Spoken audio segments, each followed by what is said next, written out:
What is a freakish childhood story? Alright, I was telling a friend this story and she pushed me to share, so I hope this counts.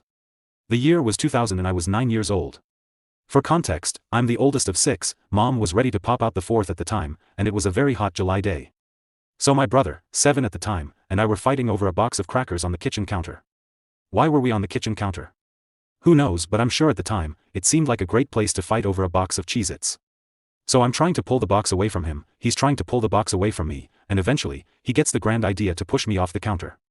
I go tumbling and land hard on my right arm, and even though I was only 9, I'd already broken a leg, my other arm, and all of the toes in both my feet. I knew what a broken bone felt like, and I was positive that my arm was broken. The problem was I felt almost no pain due to a very high pain tolerance from my rough and tumble childhood. To this day, I have a stupidly high pain tolerance, so I know my arm is broken. I can't move it properly, I can't make a fist, and I can't use my fingers. So I go to my mom, who's trying to keep cool from both the weather and my second brother growing inside her, and say, "Mom, I need you to take me to the doctors. My arm is broken and I need a cast." Now, my mom would later become not so great, but at the time, she was still a pretty okay mom. And looking back on it, I can't really blame her for not believing me at the time. So she shooed me away and said, "I don't want to hear anything about your arm. You're fine. Stop bothering me." Okay then, I'm a good daughter. I will not bother my mom about my arm anymore. The rest of the day goes by with me playing around with my broken arm. I'm holding it up with my other arm while watching T.V, I'm holding onto the swing with one hand, and I'm trying to teach myself how to write with my left hand because who knows how long it will take to heal a broken arm without a doctor. Finally, I have to go to my mom because I need to go to the bathroom and I can't unbutton my jeans without both my hands.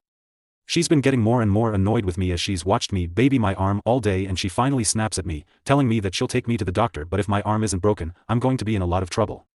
I agree, not too worried because I know my arm is broken, and we head to the hospital. The entire ride is spent with my mother coming up with more and more detailed threats. If we get to the doctors, they're going to give you a big shot. I hate needles, but again, I know my arm is hurt, so I insist we keep going. We finally get to the hospital and the nurse says, "Oh, her arm isn't broken. But we'll give her an X-ray just to humor her." Guess what? A complete forearm break. Mom felt horrible and bought me pizza and candy, something we almost never got, and I didn't have to share any of it. So yeah, I don't know if this really counts as true malicious compliance, but I like to think of it as baby's first steps towards being the sarcastic lil shit I am today.